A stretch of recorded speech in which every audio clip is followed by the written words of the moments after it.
Matud pas tubag nato sa Salmo, bulahan sila nga nagasunod sa balaod sa Ginoo. Kinsa ninyo dinhi ang nagsunod gyud sa balaod sa Ginoo? Taas ang kamot. Bulahan mo, mga napo kabuok. Kamong uban unsa man day inyo gisunod? Ang magkuntis gyud dinhi sa kalibutan mga igsoon mao ang balaod sa Ginoo ug ang balaod sa kwarta. Ang balaod sa Ginoo ug balaod sa kwarta. Mao na si Jesus sa dinhi pa sa kalibutan, iya sa nang gimension, you cannot serve two masters. Dili mo pwedeng moalagad og duha ka agalon. Nya ang iyang gimension, dili ninyo pwedeng alagaran ang Ginoo ug ang salapi. Karon sa atong justice system naaman sad ning pagbutang og nindot kayong balaod sa tuy balaod nato nga sa justice system. Ang accused is always presumed innocent until proven guilty. Nindot kayo, no? I-presume nimo nga innocent until proven guilty. Pero butangan na nimo kwarta, ang accused is always presumed guilty until proven innocent. Niya magdepende lang sa gidak-os kwarta. Ang pananglitan ron, ang usa ka tawo nga ning akyos muhatag og 1 million. I-presume na nimong guilty worth 1 million. Sus, ang dito speakers nihatag mag 1 billion. Innocent. According to 1 billion. Unya kay ni counter mo sang pikas og 3 billion. Guilty according to 3 billion. Mo kuno nay duwa dinis ato, ambot tinuod ba na? Ambot ka dito sa ICC, di ba ka na mo'y duwa? Magbasa bitaw ko sa mga comments o gari ko mubasa sa mga anti-Duterte. Magsigi sag atake dito sa mga defense lawyer. Kana banat gyud mo kay anugon kay gibayad ninyo. Ana nya ari sa ka maminaw sa mga kana ganing pro Duterte. Sige sag ingon pila man gyud gibayad nimo. Ana ang gahisgutan ang bayad dili na ang kamatuoran. Mao nang diri sa unang pagbasa niingon gyud si Moises, karon ang Ginoo mipapili ninyo. Unya kay nipili mamos Ginoo, kinahanglan isaad ninyo nga tumanon gyud ninyo ang inyong mga saad nga siya gyud ang inyong Ginoo ug inyong Dios. Ayaw himo ang Dios ang inyong kaugalingon ug ang salapi. Unya kon mo sunod kay tas Ginoo, tagaan din taniyag maayong kaugmaon. Si Jesus sad nihisgot diri sa ebanghelyo, ingon siya, ang balaod sa Ginoo nga angay ninyong sundon para makadawat gyud mo ganti kana gyung paghigugmas kaaway. Kinsa ninyo dinhi ang mohigugmag kaaway? Taas ang kamot. Duha na lang kabuok. Duha na lang pero dili jud kayo isa. Ana ra ko to. Mura rag niingon panatang makabayan iniibig ko ang Pilipinas. Mao man ay atong aksyon sa una. Ilhan man na nimo kanang tininuod gyud kay ana man gina. Kabantay ka kanang anak tas classroom sa una eskwela pa ta. I-questions maestra. Ang katong siguros answer, ma'am. Ana gyud. Pero katong way siguro, ma'am. Klaro kay mo, way klaro inyong answer. Unsaon man paghigugma ang kaaway, wa sa ilain atong model si Kristo. Maubitang ni anhi sa kalibutan to tell us how to fulfill the law of God in its perfect way. Giyon sa man paghigugma ni Kristo ang kaaway. Ha? Uy. Ang una giniyang gibuhat mao ang paghatag og pasaylo. Forgiveness. Ayaw lang siya analysa, guilty ba siya or not guilty. Pasayloa usa. Forgive without limit and without condition. Kaya kita man God, og mo pasaylo, mo ingon magdita. Sige, pasayloon ti ka. Basta ha? Naa may condition. Aw ako, wa man ko'y problema pa der. Basta iya lang ng biyaan niyang kabit, manugutang di dawaton nga, ato man ang bana. Basta lang. Na'y kondisyon ba? Muna, ingos Kristo 77 times. Kanang 77, sa Bible magod, ang kanang 7 is a perfect number. So, gusto ni Kristo, mag-i-emphasize niya na perfectly. Forgive perfectly, without condition, without limit. Muna siya unag yung buhaton. Mausa na unang gibuhat ni Kristo. Bisan gani katong galansang niya sa cross, wa pa man gito sila magbasol, kasigi man tog bugal-bugal niya, bisag nagbitay na siya sa cross. Pero ang iya yung gisulti, amahan ko, pasayloa sila. Pasaylo yun, mo'y maguna. Bikin sa dinhing asawaha nga inig kahibaw ninyong nangabit or kamong mga bana nga nahibaw mong nangabit imong asawa or imong bana, ang una gid nimong hunahunaon, pasayloon ko ni. Taas ang kamot. To ini isa luyo, anak taas kayo. Put kain kang asawa ano. Bana isa anak. Usa ka buok. Ug na ang asawa anak, advice ko no. Ina testingi ko ng pangabit. Nga ato ning drama-dramahon. Di na siya malikas. So, muna'y unang buhaton ang pagpasaylo. Ikaduha, sa may sunod buhaton, para makahigugma jud kag kaaway. Sa may gibuhat ni Hesus sa iyang mga kaaway. Ha?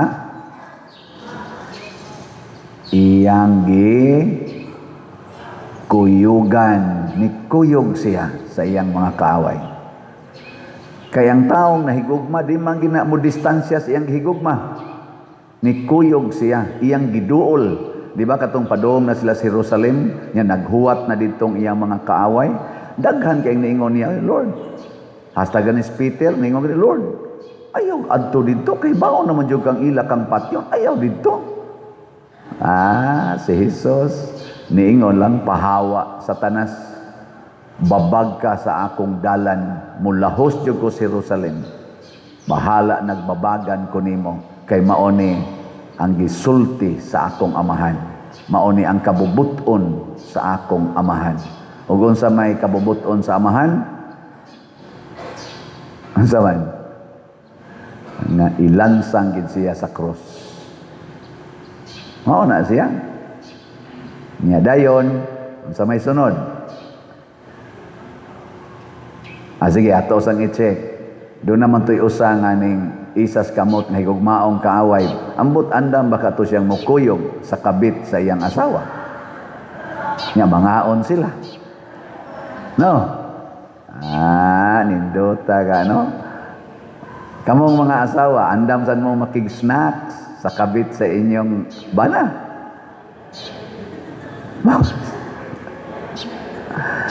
Ambot ka ha, ang mga nagpadala ni President Duterte dito sa dahig. Anda ba ka silang makig-snacks ni President Duterte?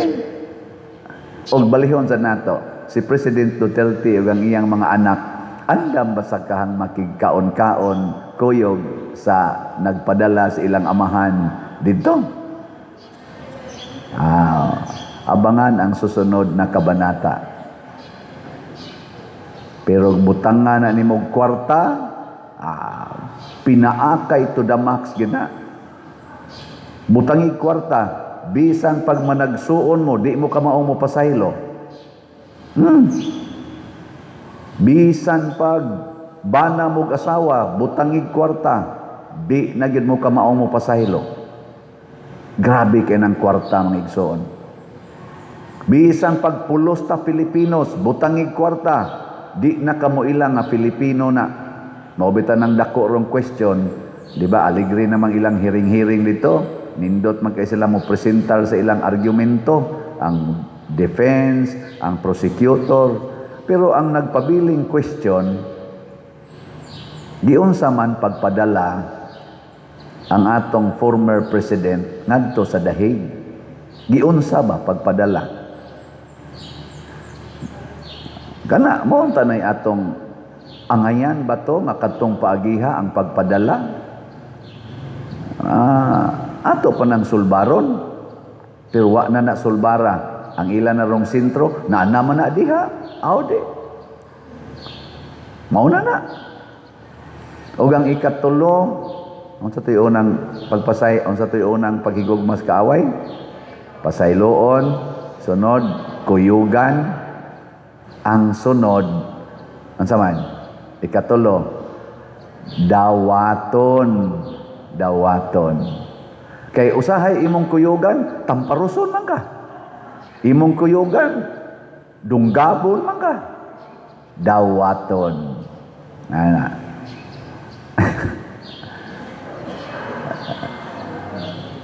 Nya dahil man tag-ingon, di nasan madapa diro, ako bitan nang gisuwayan, ning duol ako ni duol ko. Wa man ko tagda. Dahil nako nako.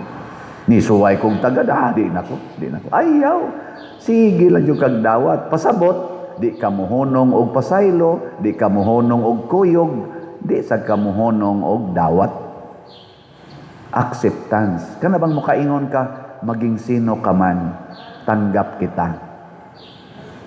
Bisag unsa pa ka, gidawat ti ka. Gi kano lingi ako no imong tupad. Ina, bisag kinsa pa ka, ingna ba, bisag kinsa pa ka, way problema na nako. Ingna ba? O ang katapusan, di man katapusan, no? Pero ako lang ning tapuson. Ang katapusan na paagis paghigugmas kaaway, matod pa ni Kristo, kana gyung magpakamatay ka sa iyang kamot. Magpakamatay ka diha sa iyang kamot. Mao bitaw ang Ginoo kay nahigugma man nato, for God so loved the world, He gave us His only Son. Og diin man gipatay ang iyang anak sa atong kamot, sa atong kalibutan. Tao ang nagbitay sa iyang anak, dili hayop. Wa siya kunis-kunisa sa mga bangis nga mananap.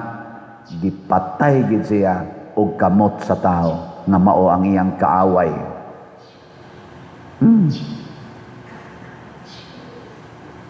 Katapusang lingi sa imong tupad.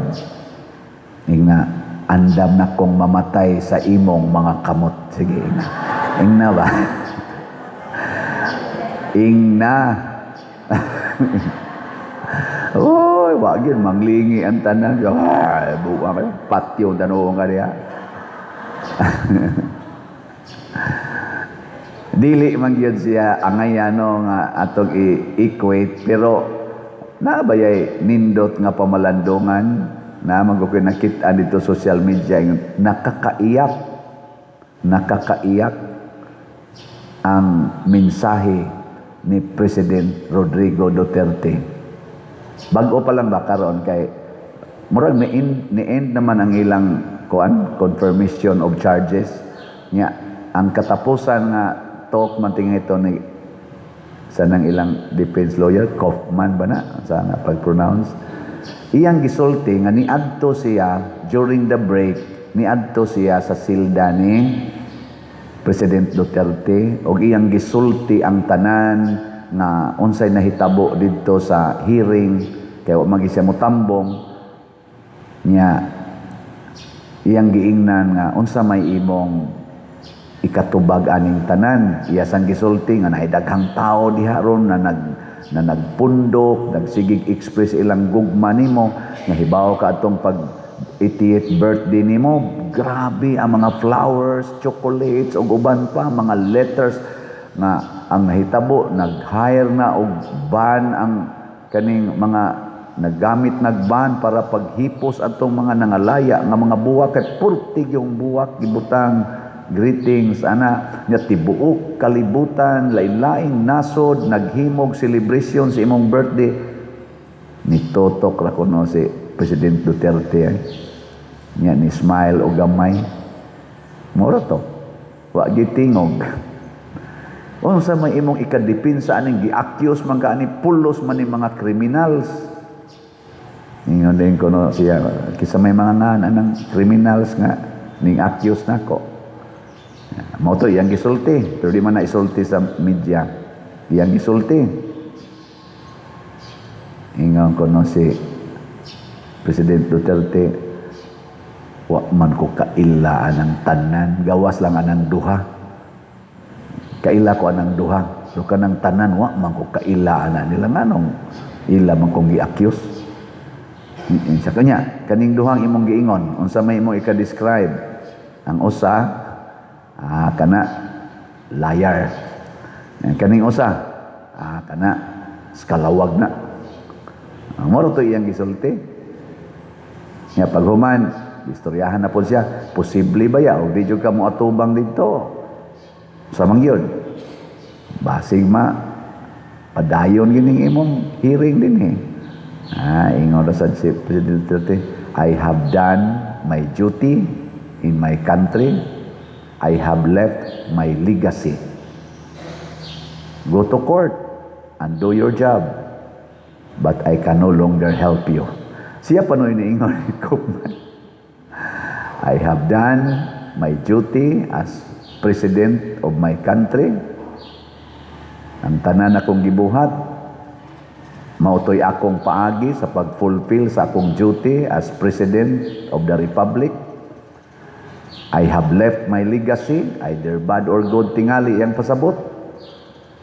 O niya, iyang giingnan si Koopman, okay, go to court and do your job, but I cannot help you anymore.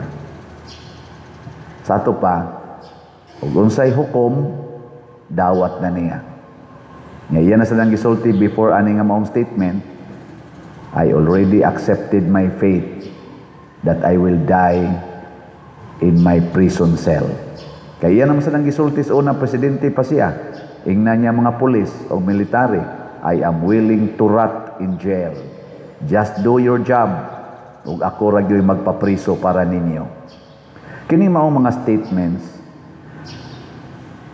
o ang mga statements sa atong mga former presidents, including kaning atong present president, kinsa ka nila nga dunay mga commitments and statements nga duol-duol sa atong gitan-aw nga maoy gibuhat ni Kristo to love enemies.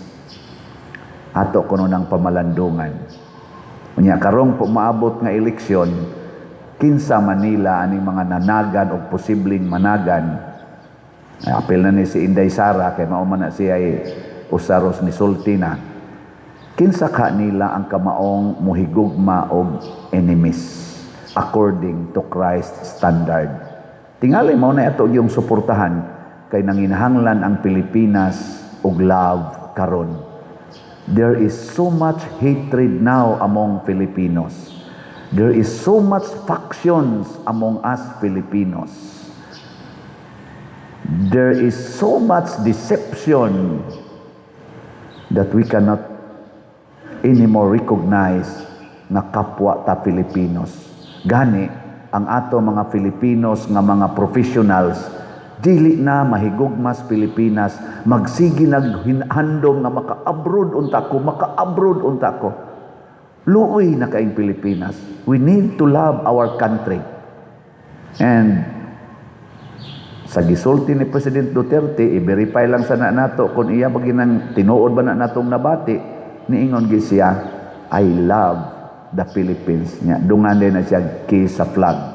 Sa iyang 6 years, atong suwayag pamalandong, tinuod ba nga na-express niya ang iyang love sa Philippines hangtod karon? And if nabuhat na niya, muhimo sa tas atong part. Anyang sa may inyong nabuhat karon be? Ha? Usa ra gyud, palit mog slot.